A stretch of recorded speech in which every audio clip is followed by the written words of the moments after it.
never know where life will lead us or what may hinder us along the way. But while every day can feel like one big question mark, it doesn't have to. With the right insights, strategies, and solutions from Western and Southern Financial Group, together we can look ahead to leave the unknown behind. What's Pro Football Focus doing? Last week they had Brady. This week they got Pickett. We're literally doing it differently from everybody else. As a matter of fact, moving forward from this point on, I will not make reference to PFF. Ready to get into it? Yeah. All right. We're going team by team. I would be very careful about slinging stones. Am I going to get sued? We go legal on this? I like football season, and all the things that go with it.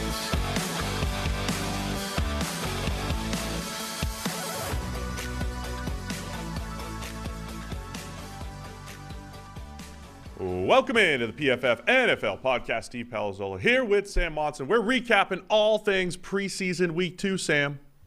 You ready to go? Or the best preseason week, as I like to call it. This is the best one? No. Oh, okay. It is fun, though, when you used to get... be week 3 out of 4. Well, it's funny when you get... This is the game... This, I think, is the game generally that is treated with the most disdain and contempt by the NFL teams, you know? Like, there was I retweeted a sort of pre-game list of the, I can't remember how, 25 49ers that weren't going to be playing in this game, something like that. Like, there are teams out there who are like, nobody's playing in this game. Nobody. I used to like the old flow of you got 4 preseason games, you got like a series for the starters in week 1, you ramp it up a little bit in week 2. Week 3 is the dress rehearsal. They used to call it the dress rehearsal week. Yeah. Play through the half. Mm-hmm. Maybe into the second half. Like, learn what it feels like to come out of halftime. Starters, then you sit out week 4. Maybe see a series again, right? Now it's just like stay healthy, which is fine. But you also do get I'm waiting for this to happen. Baltimore won, right? Of course. So they're up to 22 straight, or was that 21? I don't know. I'm losing track, but I know it's better than Miami. Yeah. And so they need to write a book about this. I'm waiting for some team to just get sick of that and go, we are playing the starters all game just to stop this win streak. Slow down the Ravens. Because everybody's getting fed up with Baltimore just winning every game in the preseason. Ravens preseason train here. But it does mean that you get these games sometimes in week 2 where one team is playing none of the starters and, some select backups aren't playing either. And the other team is actually running the starters for like the majority of the first quarter. And it's literally first string against second string for half the game. Yeah, Josh Allen and the Bills going up against Broncos backups this week. Yeah, exactly. And you're like, okay. I think it was already a challenge to get anything of substance out of preseason performances. You're muddying the waters even further when you're saying now you're going up literally against backups. All right, well, we will have some reactions and overreactions to this weekend's action. But first, the charity drive. Yeah, we are up to $1,350. We had another $5 come in since the last time I thought that was the number. My pin tweet at PFF_Sam or the description of the podcast. We are raising money for a group called Needs Inc. They help provide the money for people to afford service dogs who desperately need them, because apparently service dogs are insanely expensive. $17,000 at a minimum to buy the dog and $40,000 to train the dog. So you are out a staggering sum of cash if you need a service dog, and most people don't have that kind of money. So Needs Inc. steps into the breach and helps pay for those costs. When we hit our goal, we're going to find out if I can pitch a baseball 60 miles an hour. Yeah. Which I will. Yeah. I'm not even gonna debate you here. I'm just gonna let you go. I'm looking forward to seeing it, though. We appreciate everybody that's already donated, those who are considering it. I should have invited you. I didn't know what the protocol was, but I did make my major league debut. I saw on Friday. Bits and pieces. You saw bits and pieces. Yeah. It was one of those like home run derby style things where there's somebody like lobbing you a ball from behind a fence thing. No, he was in front. He was pitching. It was former Reds pitcher Tom Browning. Oh, maybe I just saw the batting. Was that batting practice? They put the batting cage up there, so you don't want foul balls going into the stands and everything. Oh, okay. It was a controlled environment, but we played a 9-inning game. Me and a whole bunch of other PNC clients. Shout out to PNC Bank. Were you obviously the best player, or did you blend in with the PNC banking crowd? There was a couple youngins who probably play in like a local softball league who were hitting the ball pretty well. Oh dear. But I was clearly the best. Okay. All right. That's okay. I didn't get any hits though, because I just kept trying to jack bombs. I was just trying to hit home runs, and it was like slow pitch softball. Everybody would just back up and catch it. Huh. You weren't able to, ding one out of the park? No, that's a bomb. I mean, I've lost some power through that. I came close. I came close-ish, closer than anyone else. Okay. I wasn't getting the backspin I needed. I was kind of top spinning it, hit some line drives right down the line. I mean, hit the ball hard. Okay. Hitting some line drives down the line that were just foul. And then I don't want to get into it too much. So they block off certain areas of the field, right? So when you hit the ball in the air, you're supposed to think too. You're supposed to think. You're supposed to get wide to get the angle to run around first base to get to second base. So I'm over there just instincts taking over. But there was rope blocking that angle. Like they wanted you going up the baseline. They don't want you tearing up the grass. Okay. This is on Great American Ballpark where the Reds play. And you tear up some grass. So the rope is right there. We'll say rope. And I'm looking at the ball and I'm just, instinctively running wide. And I almost tripped over the rope. I had to leapfrog it into the area you're not supposed to be as I was trying to take my wide turn. It was a pretty athletic move. I see. But we lost. We lost pretty bad. 19-4, my team lost. This guy at third base had no range. I hope he doesn't listen. This guy had no range. I had to play third base starting the fourth inning. Okay. Sorry. I sent you a video of part of it. I think I sent Tyler a video of the whole thing. Did you see Jake Paul trying to do baseball things? Yeah, atrocious. That's what I'm trying to tell you. So it's not easy. But there was both. He pitched and he also hit. Yeah. I would go out on a limb and say I can do both better than him. Again, I think you underrate how difficult it is. This is the thing. I'm coming to the conclusion that there's a giant swathe of people that just can't do these things. Like, you watch him throw a baseball, and you're like, that's pitiful. Honestly, I don't need to hear you anymore. Same with tell me what you can do. I just want to see it. I just want to raise the money, and I want to see you throw the ball. But this was the same with the hitting thing, right? Like, initially, it was like, oh, I'm going to get murdered by your pitching. We're going to see if I can, make contact with one. And then we're doing the batting practice thing, and it's like, hit. It's not that hard. Now, it might be hard if the guy's firing 95 down at you, but you fouled a few pitches off and hit a pop-up to the pitcher's mound. Right, which was way more than the random snick of contact we were hoping to get at one point. I'm just saying, this stuff, it's when you're talking about just reaching a level of can you do this and not embarrass yourself? That's not that hard. I can't wait to see it. All right, we're going to get into all the preseason action. But if you haven't heard by now, Underdog Fantasy is the best and easiest place to play fantasy football this summer. We've all been there in fantasy football leagues. It's Sunday morning. You're digging through the news reports on the interwebs, trying to figure out whether to start your stud wide receiver who tweaked his hamstring last week or have a player on your team who hasn't been getting in the end zone. And then one week he suddenly goes off for 30 points on your bench. With Underdog Fantasy, all the stress of who to start each week is lifted off your shoulders because it's best ball format. Draft your teams before the season starts and get the best score in your lineup each week. Right now, you can draft an Underdog's Best Ball Mania 3 tournament and take your shot at $10 million in total prizes. Plus, Underdog will double your first deposit up to $100 when you sign up with the promo code PFF. If you play 10 of those dollars using promo code PFF, you get a free PFF subscription. Underdog drafts close just before NFL kickoff, so what are you waiting for? Head to UnderdogFantasy.com or the App Store, play $10 with code PFF, and draft your Best Ball Mania team today. All right, Sam, I want to go around the league and recap some of the rookies, right? We got another week in the books. We have Falcons-Jets here tonight for Monday Night Football. Or do you want to start with the misinformation that was floating around the internet as well? Let's start with that then. All right, let's start with the misinformation. Warren Sharp has gone viral. Warren Sharp on Twitter going viral, calling a backside cutoff block that happens about 10 times a game, calling it dirty just because, as our friend Mike Renner said, Kayvon Thibodeau, Giants rookie, took it on with his MCL instead of, the way you're supposed to. Young Michael has deleted that tweet because he's got a policy of not dunking on people this year. So let's not draw attention to the fact that he already violated his own policy. To be fair, explain what happened really quickly. Explain the play. I mean, look, it's an inside zone backside cutoff with the H-back, man. It happens all the time. Yeah, and the tight end went a little bit too low. Thibodeau attacked the block the wrong way, and it ended up with was it Thaddeus Moss essentially chucking himself into Thibodeau's knee. right? Which, doesn't look good, but there's nothing actually wrong with it. Like, it's not an illegal block. Forget illegal. It's not uncommon either. The technique was weird, but it's not uncommon. Well, yes, but it's also not illegal, which is something a lot of people were whinging about. And to be fair, it wasn't just Warren Sharp. Now, Warren Sharp might have been the only one cynically doing it for tweets, but Rich Eisen tweeted, penalty, period, hefty fine, period, suspension, period, nothing less is acceptable, period.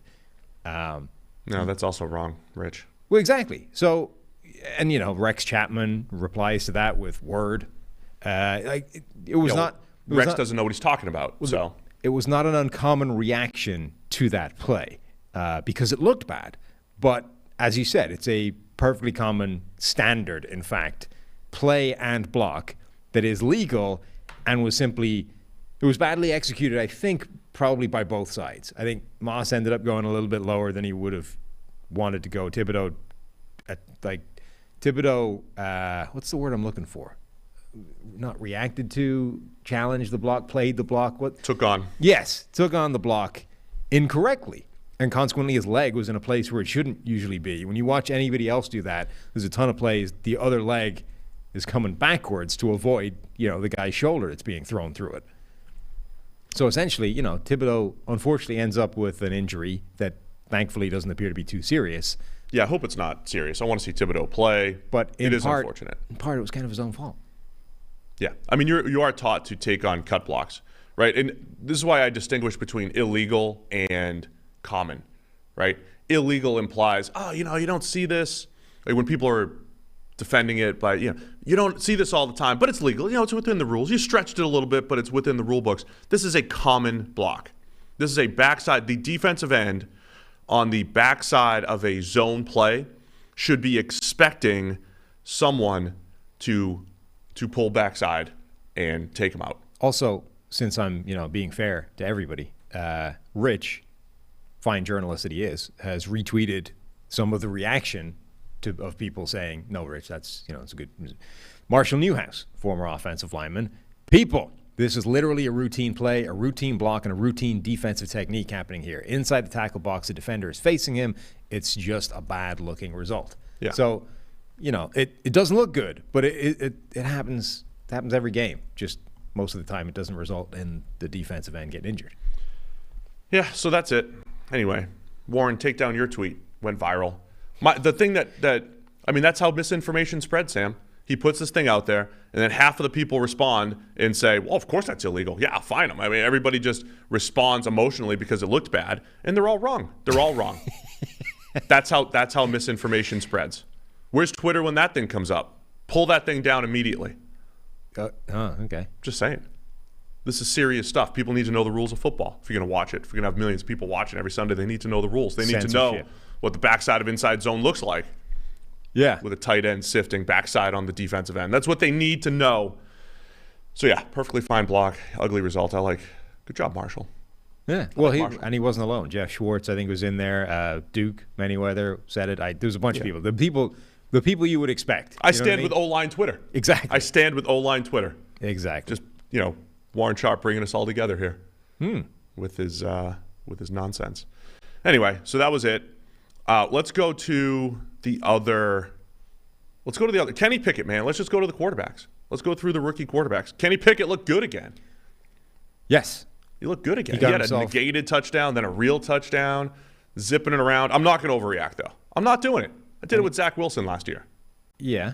He got the 2-minute work. Got a chance to sort of do the same things that he was doing in the first game, but in a real situation as opposed to contrived, quick, short passing. Look, where I would think it's a little bit different from Zach Wilson last year is that I think it looks like Pittsburgh are very deliberately giving Pickett a game plan that is questioning whether he can do the one thing that I had the biggest question about, which is, can you speed up your process and look like you can operate at a pace that is viable at the NFL level?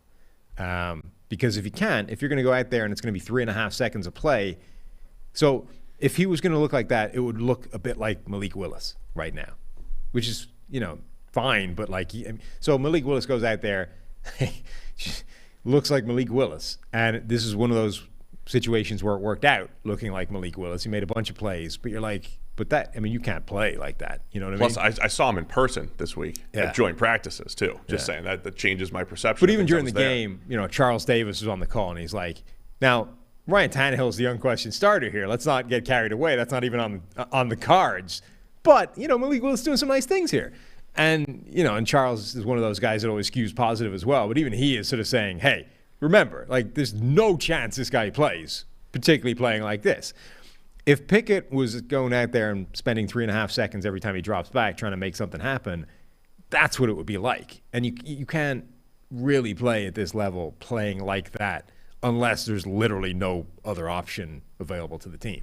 So the Steelers are going out there and saying, well, prove to me you're not going to do that. Go out there, get rid of the ball quickly, use your first read if necessary every time, and just prove to us that you can operate at a much quicker level, because that's our big concern. We're actually not concerned with your athleticism and your ability to extend plays and your arm and whether you can read defenses and all those kinds of things. We're actually pretty comfortable with that. What we don't know is if you can do it all quickly enough to even get the position in the first place.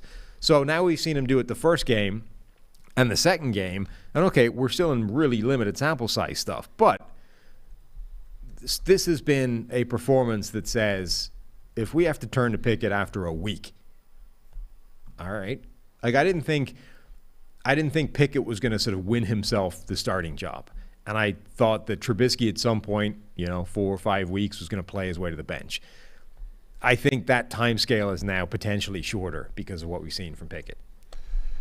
That's my takeaway too. I mean, I think we see him sooner rather than later, Kenny Pickett.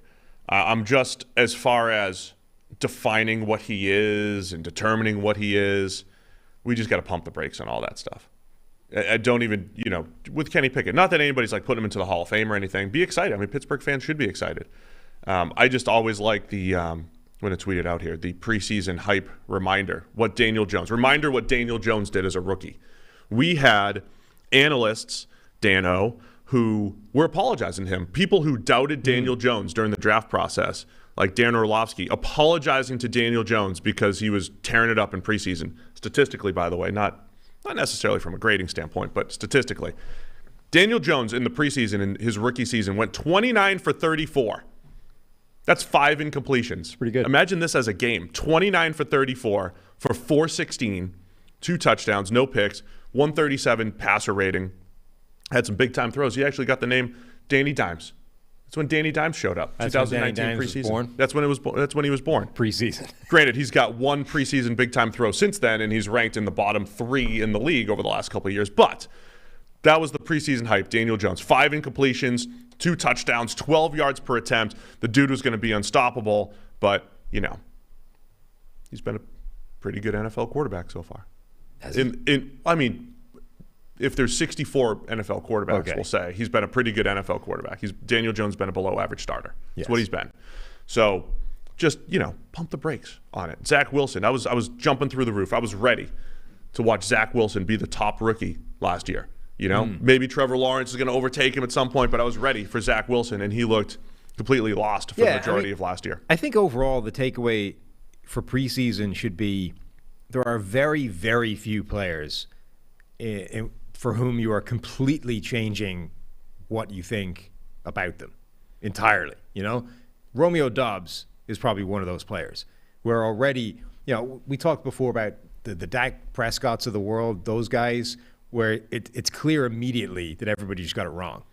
Dak Prescott comes in, training camp, preseason, it's immediately obvious that he shouldn't have been a 4th-round pick. Right. That we just screwed that up. Everybody, the league, every draft analyst, anyone that didn't think that Dak Prescott was a 1st-round draft pick at draft time, was just wrong.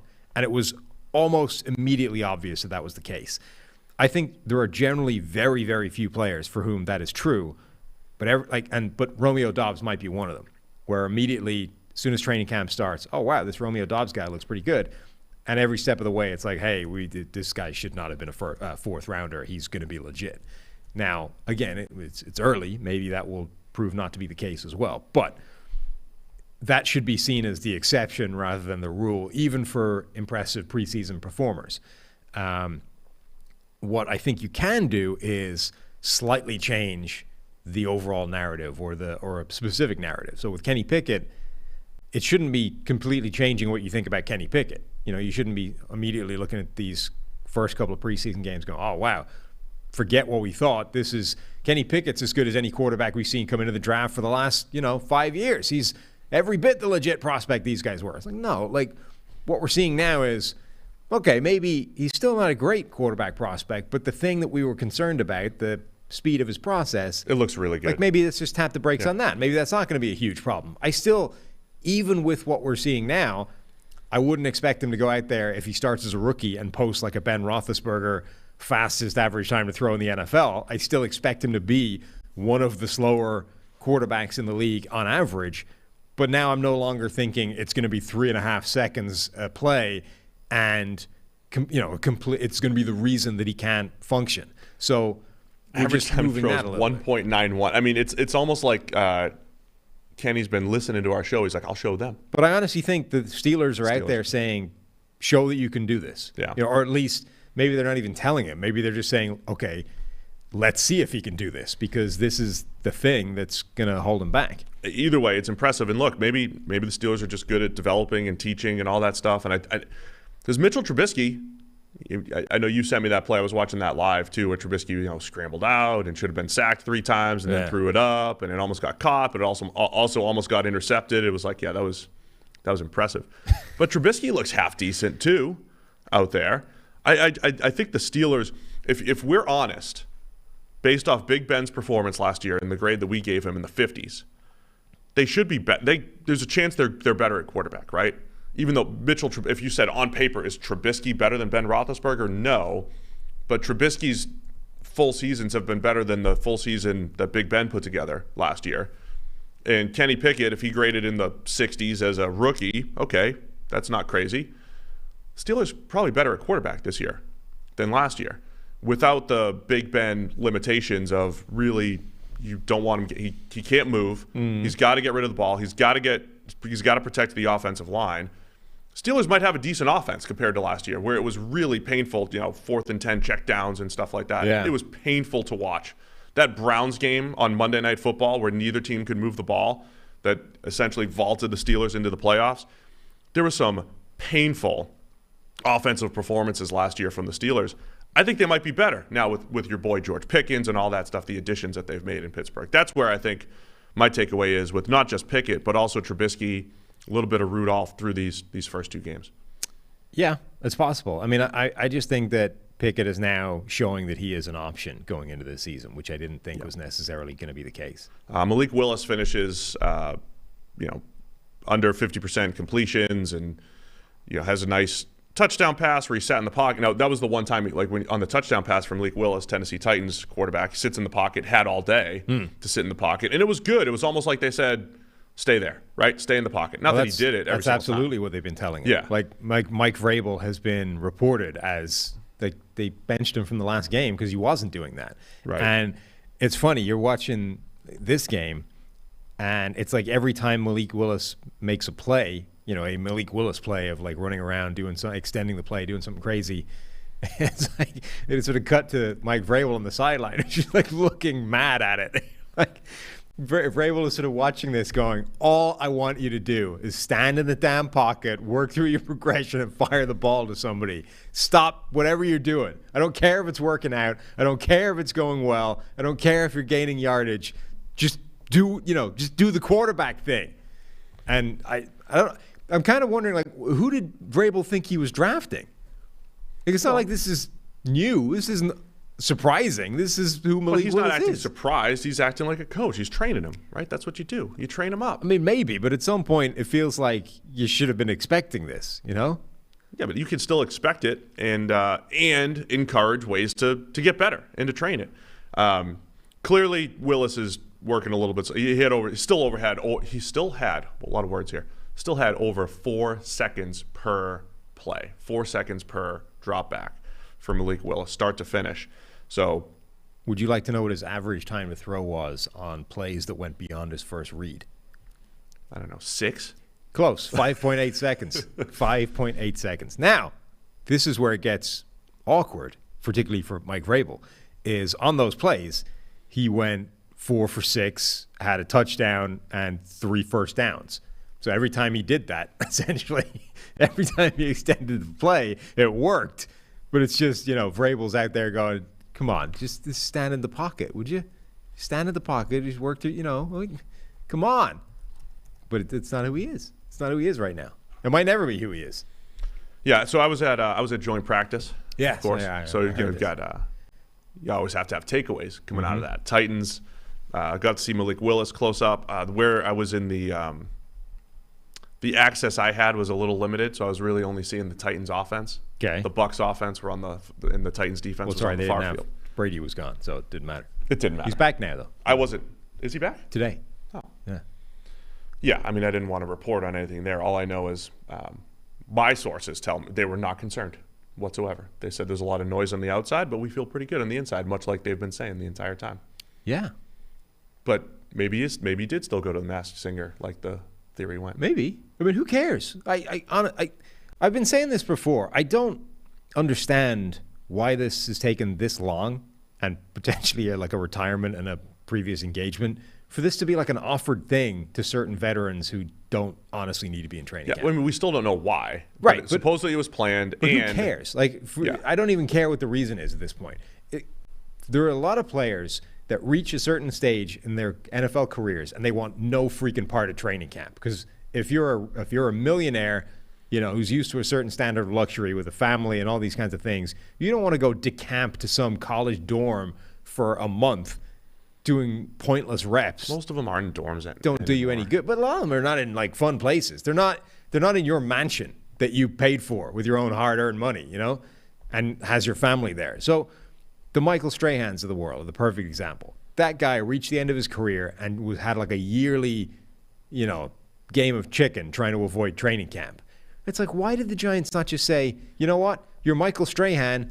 I'm reasonably confident when we get to week 1, you're going to be good to go. Forget about it. Show up week 1 and we're happy. There was a video out there of LT, the original LT, Lawrence Taylor, right? And somebody was asking him about, we got to ask you about this story where you almost missed a game. And LT launches into the story. It turns out it was a completely different. You told us on the last show. Right. But my point being, the team was comfortable if LT made it to the game before halftime, not like training camp. There should be a whole bunch of players in the league where the league is like, you know what? You should be the player rep. We don't need you here in training camp. You're a superstar. You are the least area of concern on this roster. I don't give a crap if you arrive during this training camp. Just show up for week 1 in shape, and we're all happy.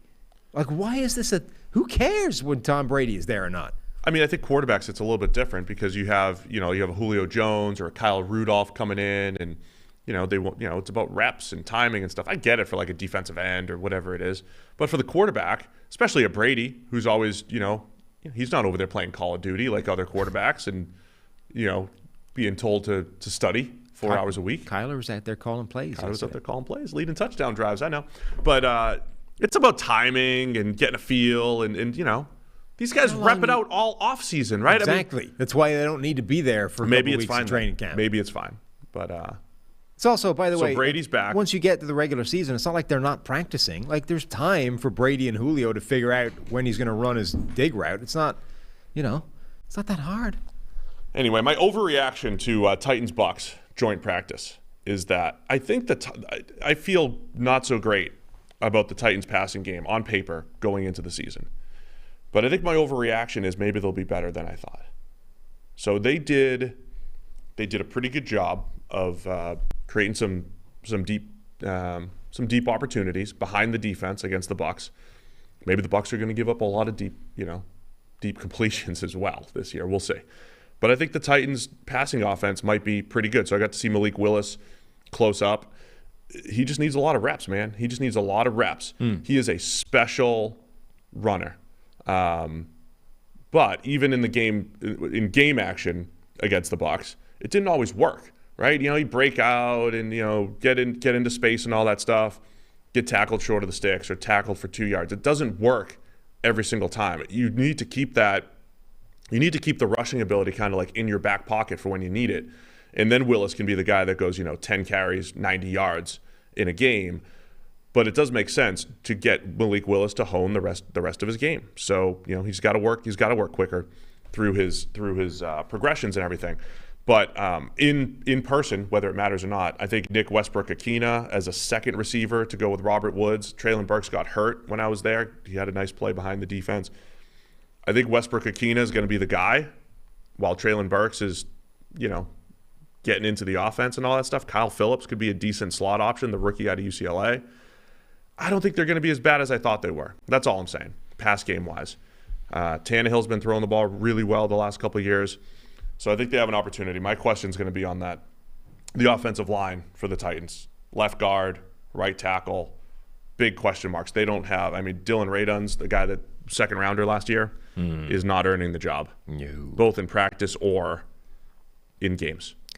So, no, he's in a competition with Nicholas Petit-Frere, and at this point, third round rookie, Ohio State. And at this point, it's if you're doing it on merit based off what we've seen in games, it's kind of hard to see Radunz winning that job. Maybe practice is going the exact opposite way, but Radunz looks bad. Also, was talking to someone from the Titans who said Derrick Henry finally filled out in his lower body. He's like the guy that is an absolute freak, 252 pounds. He's like, he was a little thicker in his lower body. He looks a little stronger after coming off his injury. Maybe Derrick Henry's bigger and better than ever. Who has ever looked at Derrick Henry and been like, man, if only he had quadzilla thighs? That's not the point. It's that he's more stout. Now he does have quadzilla thighs. He's more stout. Gentlemen, all men strive for gold in their life, right? Gold medals, gold watches, gold everything. However, there's a certain type of man who goes the extra mile, walks with the confidence of an eagle, and giggles in the face of danger. He's a big, hairless, winning machine, and when he unzips his pants, he sees platinum. That's right. Manscaped would like to introduce you to their biggest and best ultimate hygiene bundle yet, the Platinum Package 4.0. Manscaped is the leader in below-the-waist grooming. Now you can trust them with the whole shebang. Join the 4 million men worldwide who trust Manscaped by going to manscaped.com for 20% off plus free shipping with the code PFF.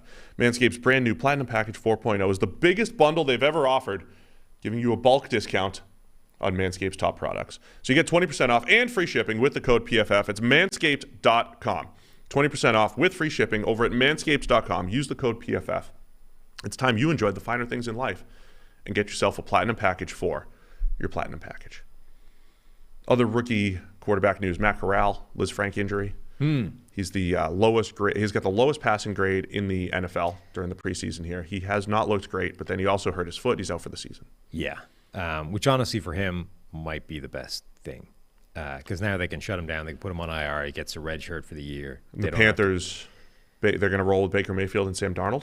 Yeah, I assume they don't have to carry him on the active roster. Like it's win-win, I think, for everybody other than the fact that his foot's hurt.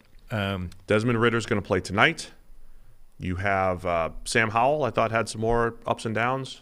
Still another guy I think is working a little slow. Got to speed up his process. A little late to stuff. One of the things you said before is that playing well in preseason doesn't necessarily mean much. Playing badly in preseason usually means a lot more, and Corral just didn't look up to it at this point. Now, Corral, like Sam Howell, is coming from an offense that has about as large a departure as you're going to find between college and the NFL and what he's going to be asked to do at this level. Honestly, Willis, too. Willis has a lot of adjusting to do as well. And those are three guys that right now look a long way away from just the fundamentals you're going to need as an NFL quarterback. Now, Malik Willis might have the most upside to be able to offset that, with all the stuff he's doing.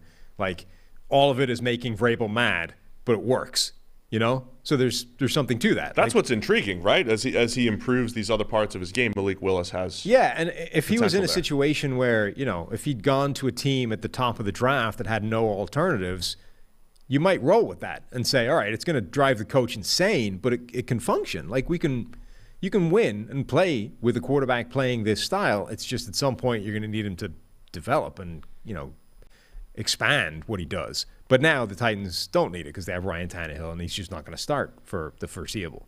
But, yeah, the three guys that played in an offense with the largest departure from the NFL are the three guys that look that way.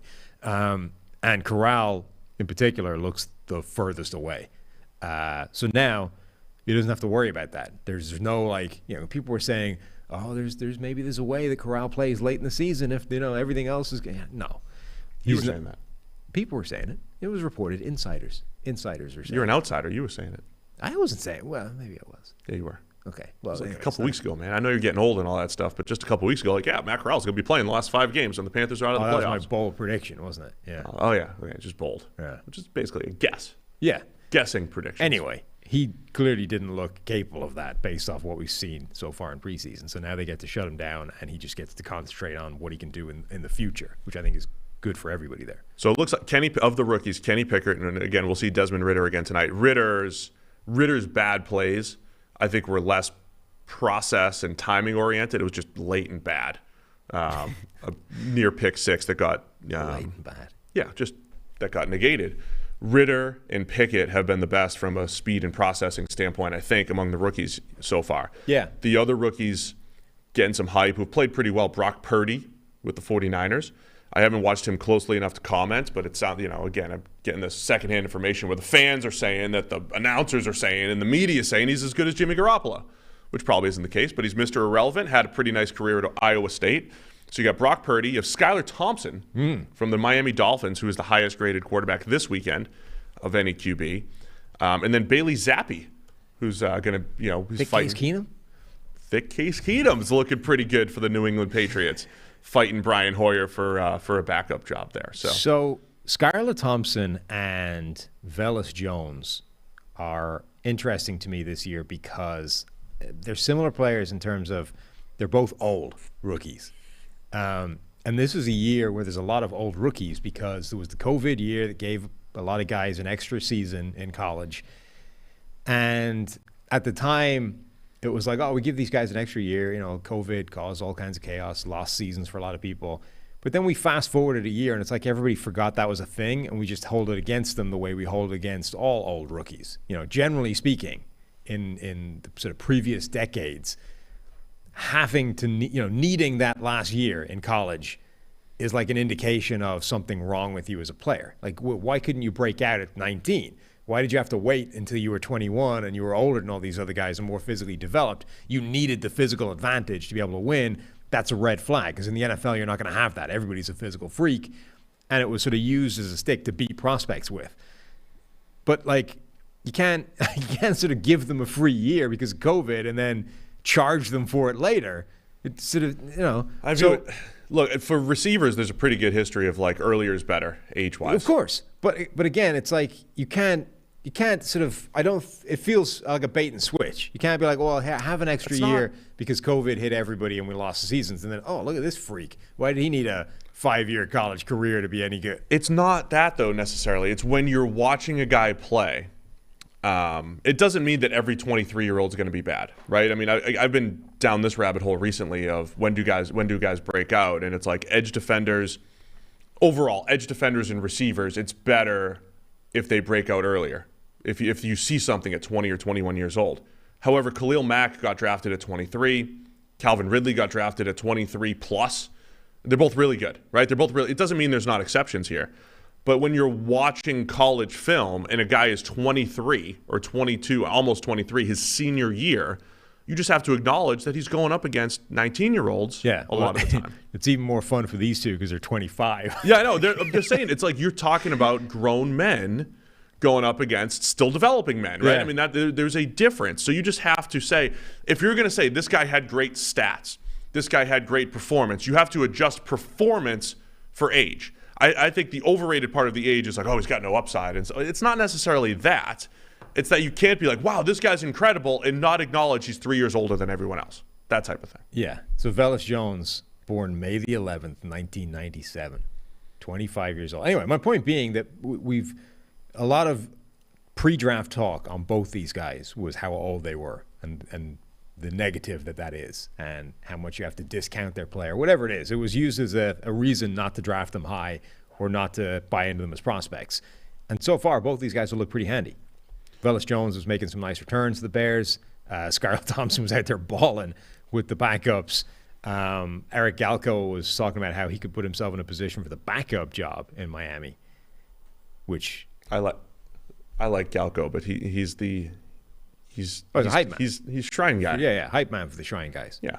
I mean, Jim Nagy hypes up the Senior Bowl, and Eric Galko hypes up the Shrine Bowl guys. I will say, I think the Shrine Bowl's got a lot of good players that came out of there this year. Oh, yeah. And speed, guys like Tyquan Thornton and their speed. As good as Skylar Thompson has been, their backup is Teddy Bridgewater. Yeah, he's not taking Teddy Bridgewater's job. Not unless something traumatic happens. That would be quite the statement. Particularly, as much as Miami, it sounds like they're buying into Tua, and we don't know what Tua is. If Tua stinks this year, you might need the backup, and it probably doesn't want to be Skylar Thompson. Yeah, Teddy, if you're having to turn to him in week 7. Teddy's one of the best backups in the league. Yes. So I would not go that far yet. That being said, Teddy, 50% completion versus Skylar Thompson's 76%. Well, there you go, sold. I've got some other takeaways just running around various spots here. The Houston Texans, this isn't rookies, but the Houston Texans, my overreaction to their preseason, they might have a feisty little defensive line. Defense in general, right? So you've got Lovie Smith there, who always he plays cover 2 all the time. Not necessarily. Derek Stingley played football the other day. Some good. He made a nice play, got beaten another time. They might be feisty on defense. Obo Okoronkwo has been awesome rushing the passer. He gave Trevor Penning, the rookie tackle from the Saints, absolute fits in week 1. Yeah.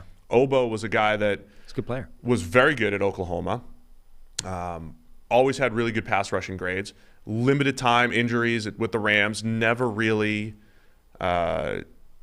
broke out. Could be a nice breakout player for the Texans. Former Patriots, second rounder? Derek Rivers.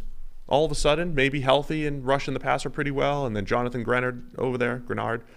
So, second best pass rushing grade during the preseason among teams. Houston Texans. I don't know if they'll be good anywhere else. Just saying they could be a feisty little pass rushing unit based off of the 2 preseason games I've seen. Yes. One of which was against the Rams, who treat preseason with the most contempt of any team in the NFL. There isn't a Rams starter anywhere near the field in preseason. Just look at the players that they played against Houston. It's kind of it's. John Wolford was under heat the other day. Yeah, John Wolford being under heat because of the backup offensive line in there, along with the backup receivers and the backup running backs and the backup everything else. Let me overreact, please. Let me overreact. Obo's breakout year. It's happening right now. My favorite thing about that was, in preseason is where a lot of broadcasts start playing around with things as well, and they were interviewing Sean McVay during the game, live, not in a break, but as things are happening, as plays are going on, McVay's got the headset on, and during that, somebody fumbled the ball, and McVay's losing his mind, that he's stuck in an interview with these guys. It's you guys are McVay was pretty funny. He was I can't. You guys are making me I can't deal with this. I gotta go choose somebody out for fumbling the ball. It was pretty funny. I like that. I think that just should be instituted during the during the regular season. Let's just co-opt the coach during a really important moment of the game and see what his thoughts are. Yeah, Mr. Belichick, what do you think about the fumble that your running back just had? Yeah, we definitely need that. That would be awesome. And, Major League All-Star Game did a really good job this year of miking up players while they were pitching and everything. They had done it with outfielders before who were just I'm just standing here. If the ball gets hit to me, great. But pitchers, they're talking about what they're going to throw and all this stuff. It was pretty cool. So there's when you look at sports around the world, there's a broad spectrum of how intrusive the media and the broadcast can be. On the one end of the scale, you've got the English Premier League soccer, where you get a quick interview at the end of the game, in front of a advertising hoarding, a sponsor thing, right? And the guy comes out, he gives you 30 seconds of crap, and then he leaves. That's it. That's your access. Done. The end. And you don't hear from officials, and none of this stuff. So it's all closeted away. You get almost no access whatsoever. At the other end of the scale, the Australians are at the bleeding edge of pioneering intrusive media. They started that crap of interviewing people during games, where you would have you would have backup players, you would have coaches. The actual head coach while stuff is going on. There's not a break in play. We're just talking to him during this 3-minute stretch where anything could be going on. And they're just like, chatting, hey, what do you think? You know, hey, they've been pretty good right now. You know, you're down by 8. How are you feeling? Like, they've also been the one that had the cameras in the dressing rooms, you know, like watching team talks and stuff. Like they will, and then they would also, the second the game is over, they would run up and like throw a microphone in a player's face as he's like walking off and start interviewing him. Be like, wow, that guy just got his ass kicked by 30 points, and you're asking him like, well, you know, tell us about how your day went. How do you feel? Yeah. Tell us about it. You know, I'm just saying that the Australians are really pioneering that, like how to get the media right in there, you know. And if the NFL wants to go down that route, that's where you got to go looking. You got to go look at the Australians. NFL probably doesn't need it a ton, but it would be entertaining. I mean, sometimes. You know, who's to determine what a need is? I'm just saying, if McVay was on the mic every week, that would enhance the product. Eric Ezukanma from Miami Dolphins. You kind of liked him around the draft time, right? Yeah. Texas Tech wide receiver. There's so many good wide receivers every year now in college that I think you're going to find, you know, these guys every year where they can play. You know, whether it's him, whether it's Velus Jones, whether it's Romeo Doubs, there's always these guys now in the mid-rounds where you like them, you know, from their tape, and they come in and they look like they can be a factor at the NFL level. Maybe they can't be, you know, an elite number 1 wide receiver, although Dobbs might be, but they can play. It makes the wide receiver team building strategy really fascinating, right? I mean, with quarterbacks, it's clear cut, right? Do whatever you want, do whatever you can to find a top 8 quarterback, and if you don't have one, keep looking. Seems like it's pretty straightforward. You just need one. With receivers, we could say, you know, our numbers say, hey, it's the second most valuable position on the football field, behind quarterback. It's also dependent on quarterback a little bit. We've seen the value of Devontae Adams and Tyreek Hill and A.J. Brown, the 3 guys who just got traded this offseason. And we've seen the market go crazy and catch up, maybe, to our take that it's the second most valuable position. At the same time, there's starting to become a surplus because of how college is playing, right? You're going to have 3 and 4 wide receivers and a lot of offenses in college. So what's the best strategy? If there's a surplus of receivers, but you know having good ones is extremely valuable. So you know you have to have good receivers, but does that mean you go and pay for them? Do you pay for the certainty, or because it's also a volume-driven position, tactically and strategically, you want to have 4 or 5, do you just draft 3 every single year and just continue to stock up, and you get them on their rookie contract deals? How do you attack it? Yeah, we've had some emails come in that ask something, you know, similar to that, or sort of receiver looks like it's becoming like running back, where you can get a running back anywhere. Like, why would you ever draft a guy in the first round when you can grab any running back in the 4th and it's the same? NFL Podcast at PFF.com if you want to email us in anything, questions, whatever. So we had people asking that. I think where it becomes, because receivers starting to look like that now, where you can get receivers all throughout the draft. There's so many every single year. The strike rate is really good. It's starting to look like, why would you ever take a receiver high?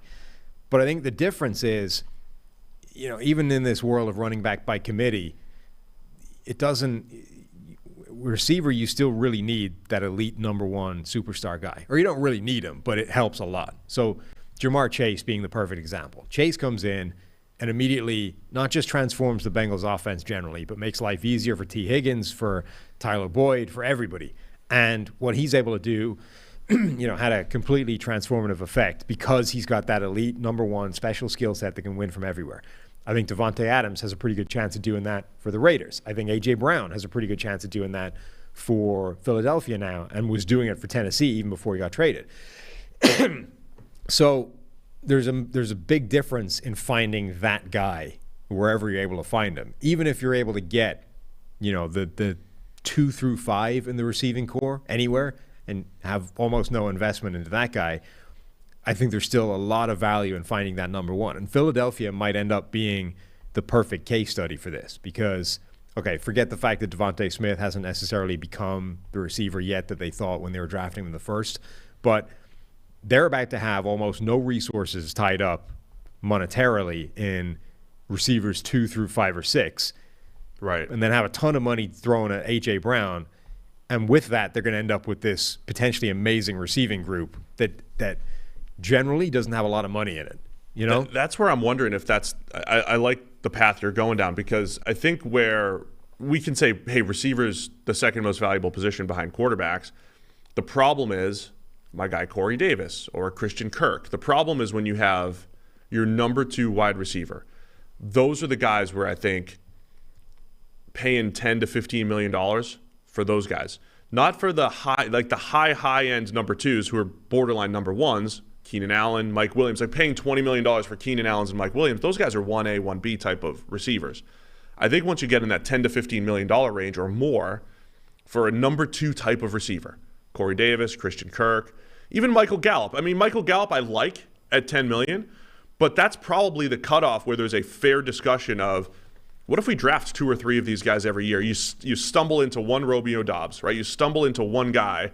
Because Doubs, my overreaction, he could be Michael Gallup like in year 1. He could be Michael Gallup-esque in year 1 for the Green Bay Packers at a fraction of the price.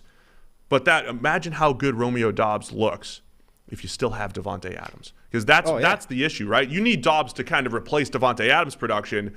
Whereas the Packers last year, we were saying they need a guy to take pressure off of Davante Adams. Whereas they had a Romeo Doubs projecting him, that could have been the difference in them making a little Super Bowl run there. It's the problem with distilling every sort of shred of football information down into this like cookie cutter, simple paint by numbers type of explanation. Generally, wide receiver is the second most valuable position in the NFL. But it isn't as simple as that. It doesn't mean that every wide receiver is more valuable than the corresponding other position, corner, pass rusher, whatever it is. It means that the very elite wide receivers are the second most valuable players in the NFL. Quarterbacks are number 1 by a mile. They're off in their own little world. But after that, if it's like when you're doing these fantasy drafts, you get your quarterback, and then what do you go for next? Well, the next thing you want is the best wide receiver in the NFL, because that guy is the second most valuable player in the NFL, in the league. So those guys, I think, are more valuable than the best corners, than the best pass rushers, than those things. But you run out of those guys reasonably quickly. Right. There's a bunch of them. Like there's a bunch of elite number 1 superstars. But you get beyond that quite quickly, and then I think the dynamic starts to change. And in particular, with wide receiver, we talk about that like it's one position, but it isn't. There's 5 guys on the roster. There's probably 3 positions on the roster between your number 1 X receiver, your Z, your slot guy. And that's before you get into the idea of, well, there's different types of slot, and there's, tight ends are effectively playing just wide receiver as well. We're talking probably about 4 or 5 different positions, and they don't all have that. Well, they're all the second most valuable. No, because they're not. Like a good high-end slot receiver is a good player, but he's probably not more valuable than, the best pass rusher you can find, or the best corner, the best number 1 corner you can find. So you wouldn't take Golden Tate over Myles Garrett then, huh? No. Okay. That's not how you're supposed to read war numbers and interpret them? I don't believe so. So that's, I think, instructive when you're looking at this and saying, all right, we know that wide receiver is really valuable. We're starting to find out that it's quite easy to find them. So why, teams should start playing the wide receiver position like running backs and never draft them in the first round. I think what we're saying, or what I would take from the information right now, is if I think there's a Jamar Chase in the draft and I'm in position to get him, I'm still 100% fine with spending a top 5 draft pick on a special wide receiver talent. Or I'm also fine with paying a Tyreek Hill, a Jamar Chase, a Justin Jefferson, whoever it is. I'm fine with paying that guy elite wide receiver money. I'm fine with dropping $25, $30 million a season on somebody I know is a guaranteed superstar.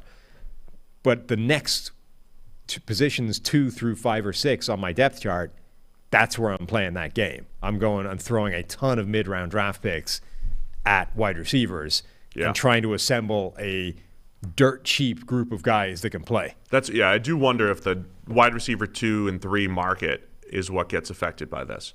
The best scenario for me is still to have what the Bucs have, what the Cowboys had. I think, two true number ones. I think that's still the best scenario. But if you don't have access to the second number one, maybe it is like, hey, don't overpay for a 2. Don't overpay for a 3. Build through the draft because that's where the surplus is coming in. Because if you went and just, you've got to cherry pick the successes, obviously, but just to give you a kind of indication of what you could achieve, if you had your guaranteed superstar number 1 wide receiver and then you flooded like a bunch of draft picks in the mid-round somewhere, even just looking last year, if your group of 2 through 5 wide receivers was an Amon-Ra St. Brown, if you got Romeo Doubs this year, if you got Cooper Kupp, Nico Collins looks like he might be, a really impressive player heading into year 2. Like there's a ton of these guys you could have snagged in the mid rounds that are able to come in and be good right away. I was going to say something. Yeah. College football's back. Oh. It's time to enjoy the tradition, the fun, and the great offers from DraftKings Sportsbook. It's the best segue we've ever had. To celebrate the best time of year, right now, every new customers, can bet just $5 on any team and get $200 in free bets instantly, win or lose. That's new customers only. If that's not enough action, you can also place a same-game parlay for a shot at an even bigger payout. Just combine multiple bets into one, like which team will get the win, which team will score first, and more. That's always good when you have a really good team. They're probably going to score first. You got them to win. You combine them, get that same game parlay going. DraftKings is safe, secure, and reliable. Best of all, you can deposit and withdraw your cash whenever you want. So download the DraftKings Sportsbook app now. Use promo code PFF. Bet just $5 on college football and get $200 in free bets instantly. That's code PFF only at DraftKings Sportsbook. 21 plus in most eligible states, but age varies by jurisdiction. Eligibility restrictions apply. See DraftKings.com/sportsbook for terms and resources. Gambling problem? Call 1-800-GAMBLER. In Tennessee, call or text the Tennessee Red Line 1-800-889-9789. In New York, call 877-8-HOPE-NY or text HOPE-NY. That's 467-369. One per customer. Minimum $5 deposit and wager $200 issued as $8 $25 bets. I thought we consolidated this whole thing into one 1-800-GAMBLER number. Can we get Tennessee and New York on board here, please? I mean, look, this is the problem with your whole country. The states' rights kind of deal is you go and they have their own gambling numbers. I mean, I agree. I agree with the states' rights. And then they can change it and you can't do anything about it. I stand with the states' rights, but not when it comes to, we could federalize numbers. One gambling number. Can't do it. It's overreach. I feel like we could do that. Can't have it. Can't have that kind of federal overreach. That might be the one place I'll let the federal government intrude is the one gambling number that will consolidate my. I mean, I'm all for any federal overreach that makes my life easier. Basically. Yeah? Yeah. Like if you could cut 20 seconds. If you cut 20 seconds off that read, I could talk more about DraftKings Sportsbook and how good this deal is. Maybe that's how if I run for government, that'll be my platform. Everything I do, all of my policies will make your life easier. That's what you do. All of them. Yeah. Everything I want to do will make your life easier. You steal the easy button. Vote for Sam. I mean, you can't because I'm not an American citizen, so I can't run for government. But when I do. Soon. You're on your way, though. Yeah. When I do, that'll be my platform. You can steal the easy button from Staples. That'll be like just put your face on the easy button. All of my policies make your life better. Make your life better. Vote for Sam. Yeah. There's no lies told here. Everything I do will make everyone's life better. Yeah. Because everyone's got the same expectation. Yeah, that'll definitely work. Mm-hmm. How about Isaiah Likely? Yeah. Ravens' 4th-round tight end absolutely tearing it up. Just unstoppable last night against the Arizona Cardinals. It's not just game hype, though. It's been practice hype. I mean, he's making great plays at practice all the time. This might change projections for the Ravens. We're spending the whole offseason talking about the receiving core, and they traded Marquise Brown and all that stuff, and they made a calculated risk, Sam. I mean, Marquise Brown, he's not a bad wide receiver. He's not the number 1 wide receiver we're talking about. He's exactly the type of receiver, actually, that I'm saying I don't want to pay him $20 million a year. Mm-hmm. I probably don't want to pay him $15 million a year. And the Ravens made a calculated decision to trade him, get a first-round pick in return, and having a tight end like Isaiah Likely step up the way he has in training camp in the preseason and maybe become the best 1-2 punch at tight end in the entire NFL, Mark Andrews and Isaiah Likely. This is huge for the Ravens, who have so many questions as far as what their pass game is going to look like. Each of whom was drafted in the 4th round, right? Andrews was in the 3rd. Okay. Yes. Both model guys, by the way. The draft model, high on both. They're in the do draft column. I mean, the do draft column. The draft grades were high on Isaiah Likely as well. His profile actually in college is pretty spectacular. He got better every single year. His grade went from 79 in his first season as a receiver up to 82 to 90 to 93. I mean, that's a steady progression, all of which is in the right area and heading into elite status. His numbers are pretty crazy. Why did we miss on? Why did everybody miss on him?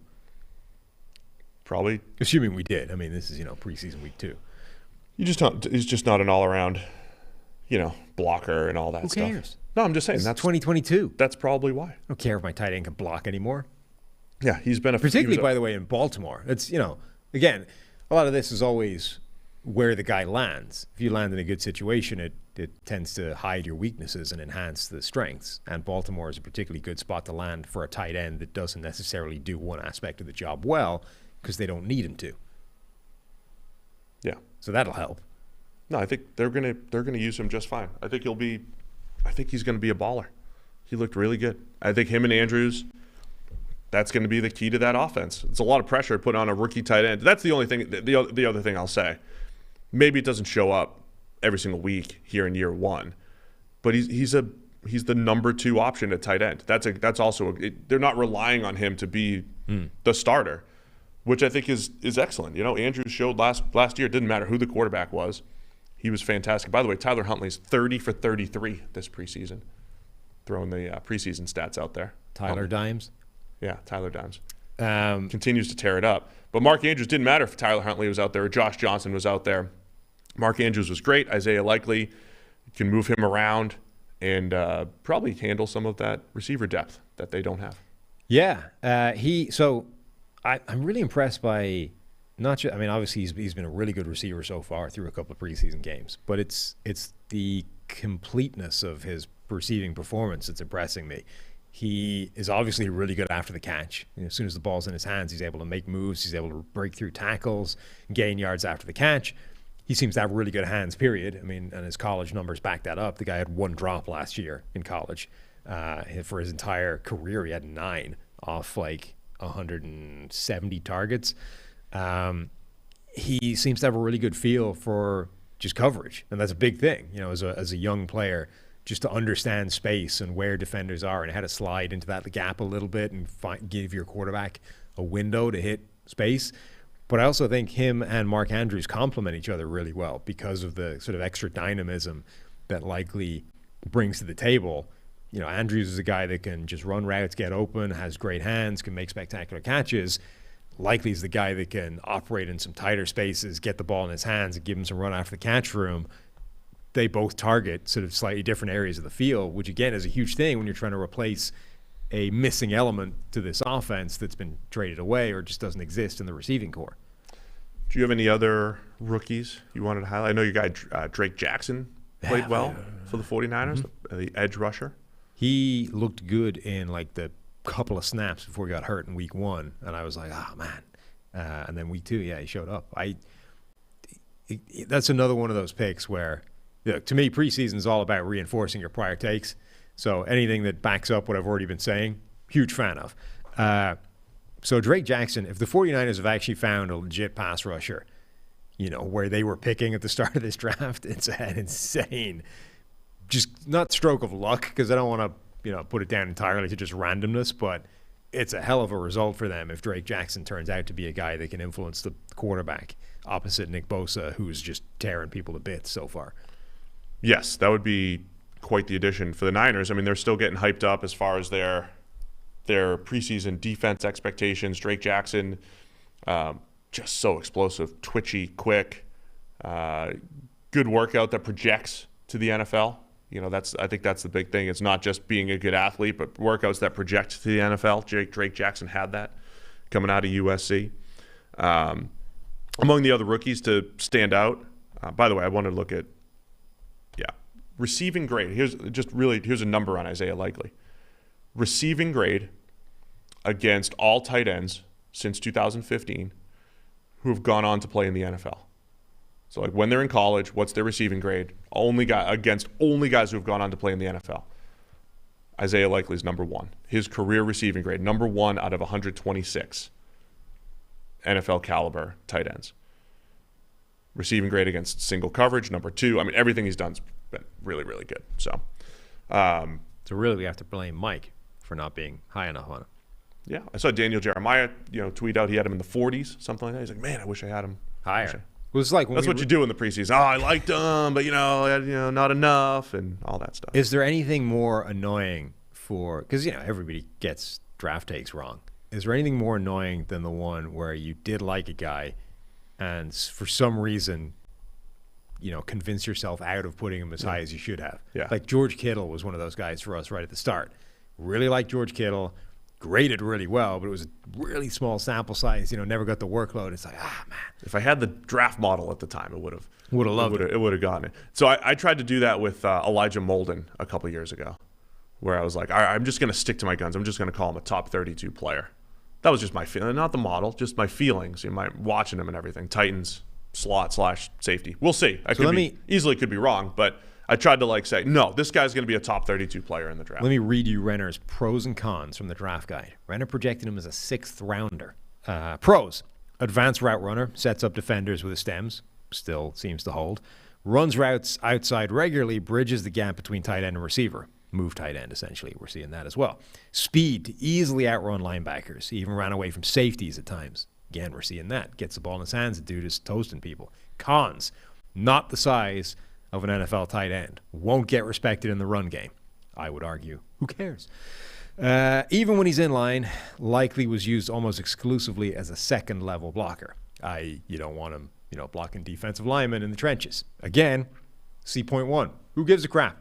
And the last con, a lot of scheme production in unique Coastal Carolina offense. So that is probably the kind of biggest legitimate question mark in terms of a draft projection is, okay, grades are really good, production's really good, but how much did that offense help achieve that, and is that going to exist at the next level? Yeah, Likely's interesting with doesn't have long arms, didn't actually run fast. Our combine score, though, because I see the YouTube chat talking about it, our combine score kind of takes all of those numbers and projects it to actual on-field performance. It doesn't say, is this guy a good athlete? I know there's things out there that say, is this guy a good athlete? Yes or no?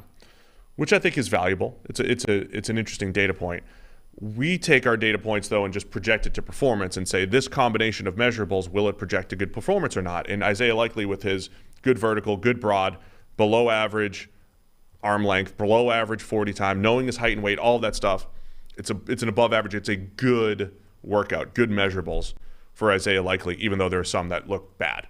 So to me, that's a slightly better way of doing it rather than just saying, is this guy a good athlete or not? It's, does it project at the next level? And Isaiah Likely did have that.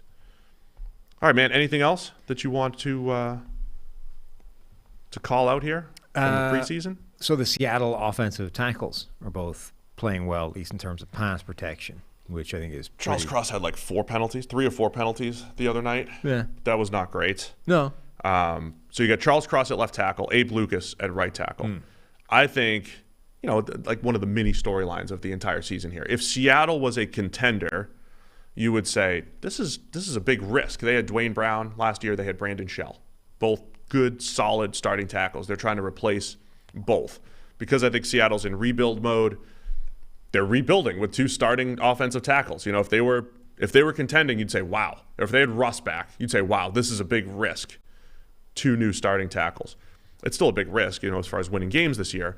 But so far, so good. Charles Cross has looked mostly as advertised as far as pass pro goes. Really good at mirroring and just looked like the best pure pass protector in the draft last year. Abe Lucas, both guys coming out of the air raid system, right? Mike Leach either recruited by Mike Leach or played in Mike Leach's system in Charles Cross's case. So that's always a tough projection at the next level. Yeah. But it's been so far pretty good for both players. Let's talk about rookie offensive tackles generally so far through preseason, because I think there's been an interesting mix of performances. Charles Cross, I think, looks reasonably good. Looks like a first-round talent. It's been better pass protection than the other stuff, but decent.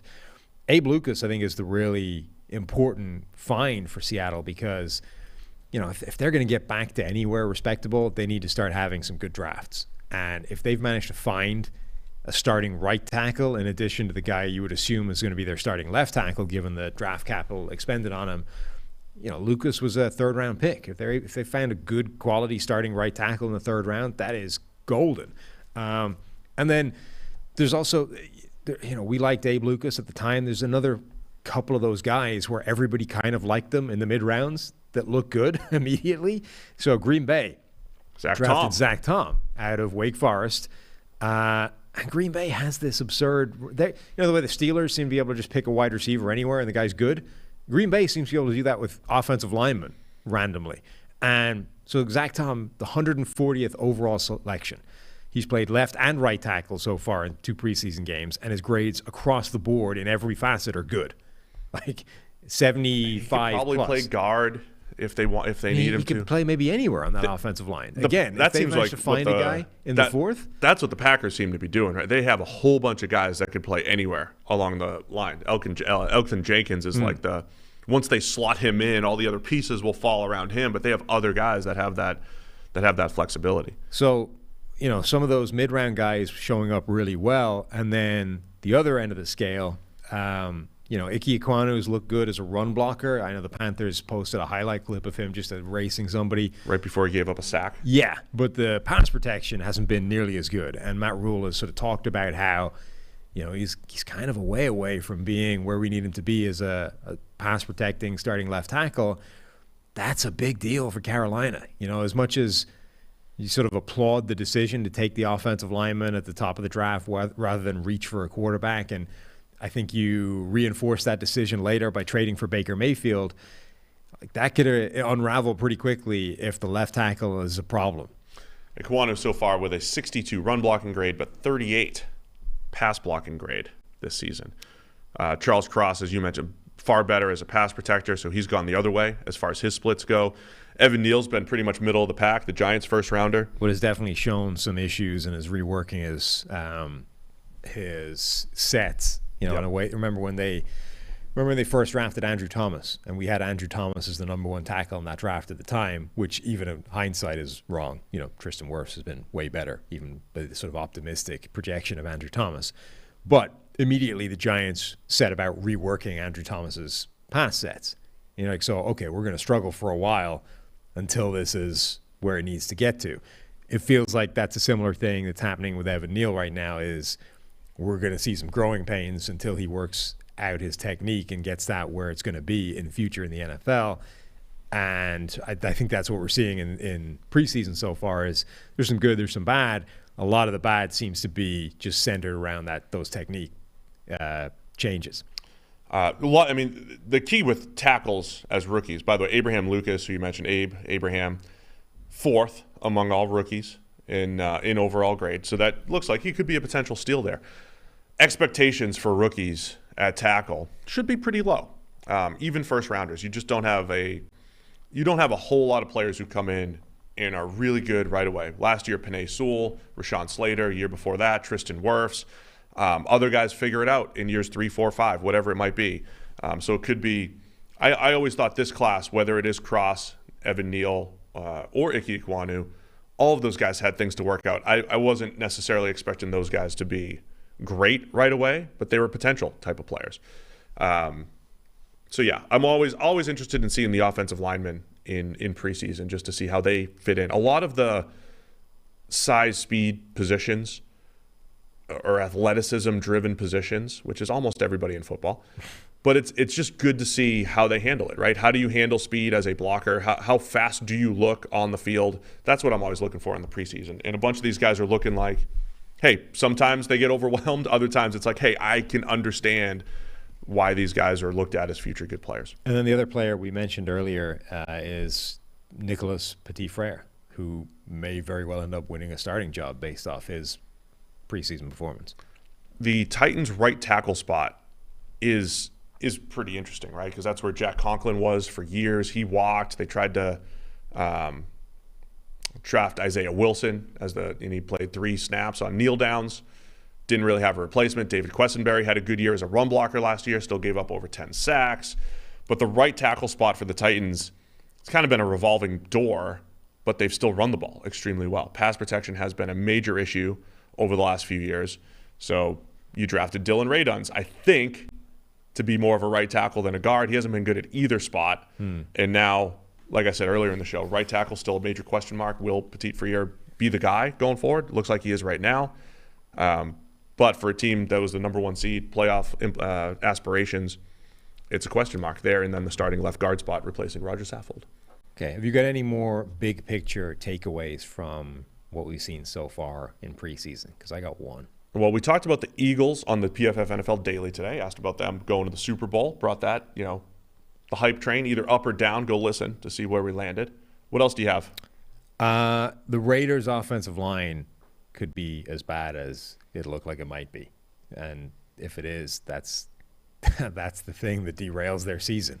Yeah. All the focus has been on Alex Leatherwood so far, but kind of lost in that was Andre James, had a pass blocking grade of 4.7. It's not good. No, it's not. It's not good at all. They just don't look good. Alex Leatherwood at tackle, I don't think is viable. Like, given what we saw last year, he led the NFL in pressures last year. Despite after 4 weeks, they went, oh God, put him into guard. This is a catastrophe. With that change, he led the NFL in pressures given up. And guards should not be giving up that much pressure. No. He was genuinely catastrophic at right tackle and better at guard, but still problematic, still bad. He's gone, and then it's not even like they went, okay, this is just not going to work at tackle. Let's keep him at guard. They went, no, let's coach him up, put him back at tackle. Well, that's not going to fly. So either they move him back to guard, or they just cut bait immediately as a guy who's not ready or isn't going to ever get it or whatever. But right now, Alex Leatherwood starting for this offensive line is an issue. And it doesn't just extend to Alex Leatherwood. There are other problems on the offensive line, not least of which, if he isn't your starting right tackle, who is? I wonder if you've got guys like Trent Brown in New England, maybe coaching staff souring on him. Not saying he's going to be available. It'd be pretty funny if the Patriots and the Raiders just kept passing Trent Brown back and forth. I know, right? I mean, I'm just reading reports from Mike Reese in New England saying, Trent Brown and Kendrick Bourne at receiver both need to kind of step it up for the Patriots. And they have some depth. Maybe not necessarily a tackle, but certainly a receiver.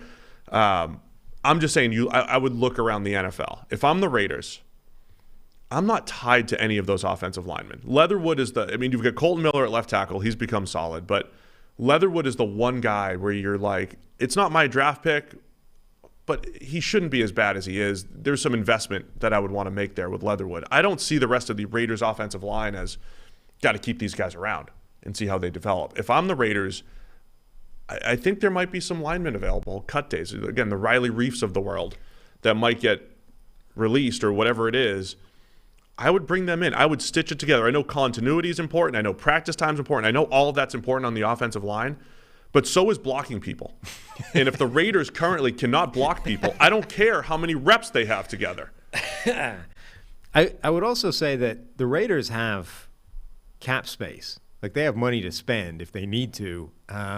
And there's guys still out there.